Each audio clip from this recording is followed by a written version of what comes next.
In your kit for month 3, you have 2 red rectangles, 2 green rectangles. Rather than beige, you have 2 white rectangles, and you have 2 green squares. Do pay attention to the greens because the darker greens, the rectangles, are going to be used first in the cutting directions, and then the lighter greens will be used last. Now, I found the cutting directions a little bit confusing this month. It's not that they're wrong, it's that we're cutting the same fabric in a couple different places. So I did draw out a cutting diagram. Hopefully that will help. I put it in your kit, but the measurements are correct in the written as well. From our reds, our greens too for that matter, but I will show those separately. We are going to cut one rectangle that is 3.5 inches high by 2 3/4 wide, and then 2 3.5 inches high by 1.5 inch wide strips. So the first thing I'm going to do is square off my 2 edges, and I do have 2 fabrics stacked up right now. You don't have to cut 2 at a time if you don't want to. You have considerably more red fabric than you need because I misread the directions to start. Okay, I've clean cut 2 edges, so then I need it to be 3.5 inches high, so I can line up my long edge and my 3.5 inch, my long edge with the 3.5 inch mark on my ruler, and then 2 3/4 plus 2 1.5 inch strips is 5 3/4. So I can back my ruler up to 5 3/4 on my short end. So I have 3.5 here, 5 3/4 here, cut and cut, and just save that chunk of red in case there's something that you don't like or you make a mistake later. You can fill in with that. Then I'm going to go ahead and cut off my 2 3/4 inch piece first. So I'm going to back my ruler up, put 2 3/4 here, any line along my long edge, and cut. I could have done the math and backed up, but it was just faster or easier to think that way. And then I just need to split this last piece into 2 1.5 inch sections. So I'm lining up my 1.5 inch mark on what was my short end and any line with what was my long end, and cut, and that gives me my 2 1.5 wide by 3.5 high rectangles. From my green rectangles, I need exactly the same pieces as I needed from the red. Again, I'm cutting 2 at a time. It's not required. So I'm going to clean cut 2 edges.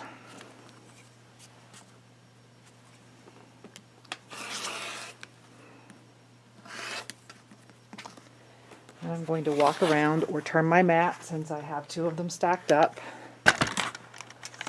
Sorry about that. Again, I'm going to line up my 3.5 inch mark on my long edge, and it's 5 3/4. So 5 3/4 when I add all the pieces together. So 5 3/4 on my short edge,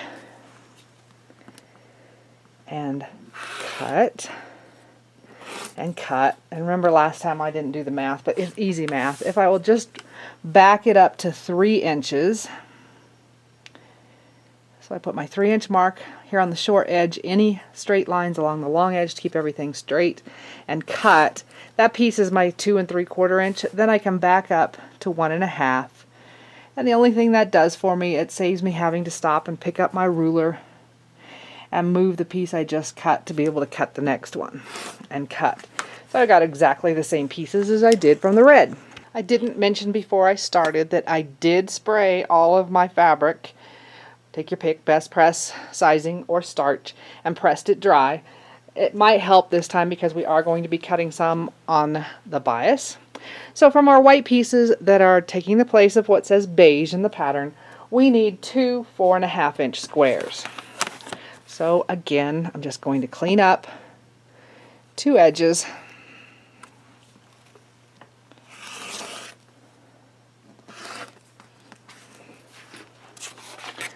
Walk around to the other side.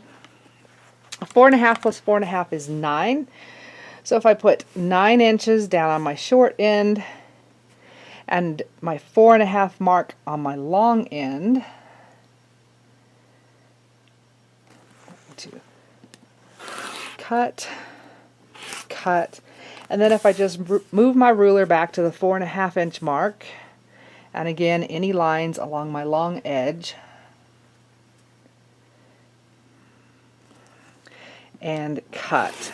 Now I'm going to jump ahead in the directions. You can wait if you want to till it says it, but these need to be cut in half once on the diagonal. So you can line up your 45-degree line if you want with one long edge, or you can just line your ruler up point to point. Cut. I'm going to do the same thing to this one. This way I'm just getting most of my cutting out of the way to start. And cut. So I end up with 4 triangles out of each white. Out of my 2 lighter green squares, I need 4 2-inch squares. So to get those, I'm just going to cut a 4-inch square. So I need to clean up 2 edges just like usual. Cut, cut. Again, I have 2 of them stacked up, so I'm walking around. I'm putting my 4-inch mark on both edges that I just cut.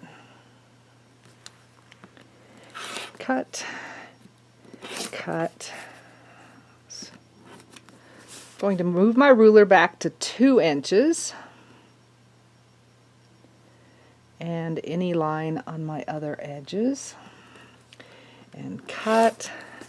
And then if I don't move them, I can just move my ruler the other direction, 2-inch mark on an edge that was perpendicular to the last one I lined up with, and cut, and that gives me my 4 2-inch squares. The pieces that I cut from my red and green rectangles are going to go together like this. So I'll put my red rectangles between 2 of the 1.5-inch green strips, and then I will put my green rectangles between 2 of the red strips.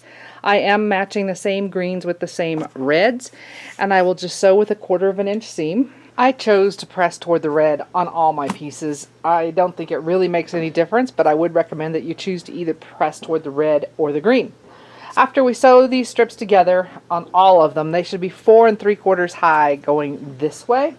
So for the pieces that have red in the center, we are going to cut a 2 3/4 inch section out of it. So I like to put lines on my seams so I can keep it straight. I'm going to clean cut one edge. Then I could walk around, but I'm going to be lazy, and I'm going to line up my 2 3/4 mark with the edge I just cut. I still have lines on my seams, and if it was truly 4 3/4, you should also have lines on your edges. So 2 3/4 and cut. So I will do that to both pieces that are red in the center. From the 2 pieces that are green in the center, I need 2 strips that are 1.5 inches wide by the 4 3/4 this way. So I'm going to again put marks on my seam allowance, and then I'm going to just shave off one edge to make it straight. Again, I'm going to be lazy and rotate it, and I'm going to cut it at 3 inches first. So I'm lining up my 3-inch mark with the edge that I just cut and lines with my seam allowance. Cut.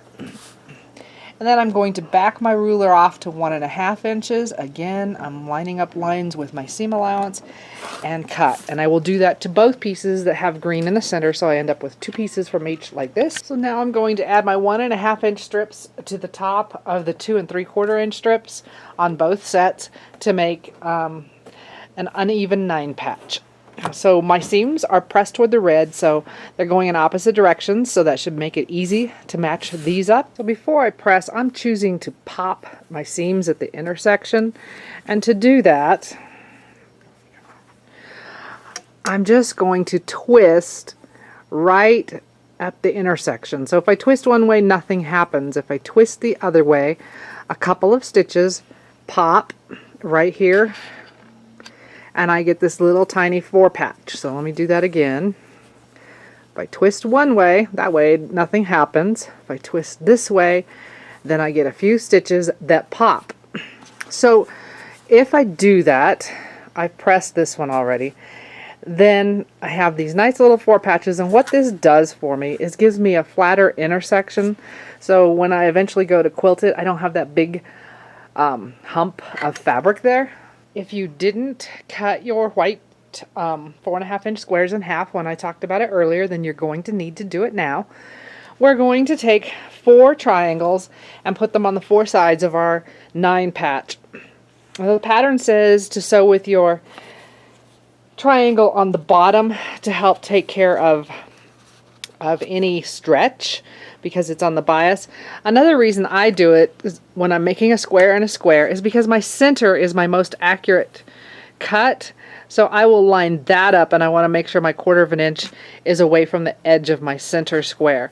So when I go to the sewing machine, I will add triangles on opposite sides first. I will stop and press out toward the triangles, and then I will come back and add the remaining 2 triangles. Again, I will press out toward the center. If you want to, you can fold your triangles and your square in half to find the centers, but our triangles are a little bit oversized. We're going to be trimming down, so as long as it's visually centered, you should be fine. So here's my block so far, and it is oversized. It needs to be trimmed down to 6.5 inches square. So half of 6.5 is 3 1/4, and I am using a square ruler here. So I put the 3 1/4 mark here. I want the 6 1/4 mark here, 3 1/4 here, and 6 1/4 here. And when I'm satisfied, then I can go ahead and cut 2 sides. And now I'm kind of committed, so now I'm going to rotate, and I'm going to put the 6.5 mark on the 2 edges that I just cut, and trim the last 2 sides. You do want it to be the 1/4 inch mark here when we did the 3 1/4, and the 1/4 inch mark here, so that we are leaving a 1/4 inch seam allowance away from the point. If you have the square squared ruler from Studio 180, you could use it to trim down this block. I wouldn't buy it just for this, but if you have it already, and I know I've demoed it in the past, then you could certainly use it. So we're trimming it down 6.5, which means it would be a 6 inch finished block. So this ruler has crosshatch marks on the trim down, so I'm going to put all of those 6 inch marks on my points, or as close to my points as I can, centered between them. And when I'm satisfied, again, I'm going to trim 2 sides, rotate, and again, I have committed at this point. I do have a 6.5 inch mark that can go on the one side that I've already cut. Here it would also be the edge of the ruler. I can double check my my crosshatch marks again, and then trim the last 2 sides.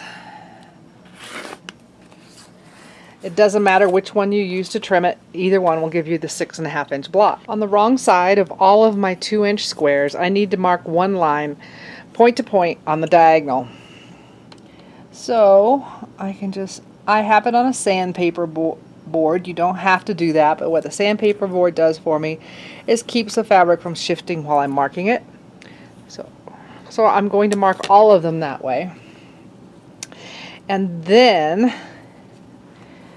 I am going to put them on the corners, all 4 corners of my 6.5 inch block. You want to make sure the line is going across the corner, and then I'm going to stitch. And when I stitch, I really don't want to stitch exactly on the line. I want to stitch about a thread's width out toward the point so that I have some space for the seam to roll back on itself.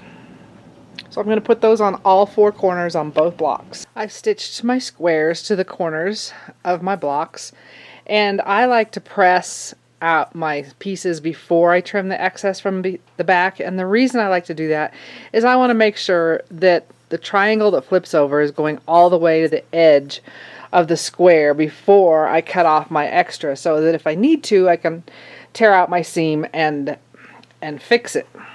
Once I'm happy with how it's going, then I can just trim off my excess, leaving a seam allowance behind my triangle, and I'll do that to all 4 sides, and that completes our blocks for this month.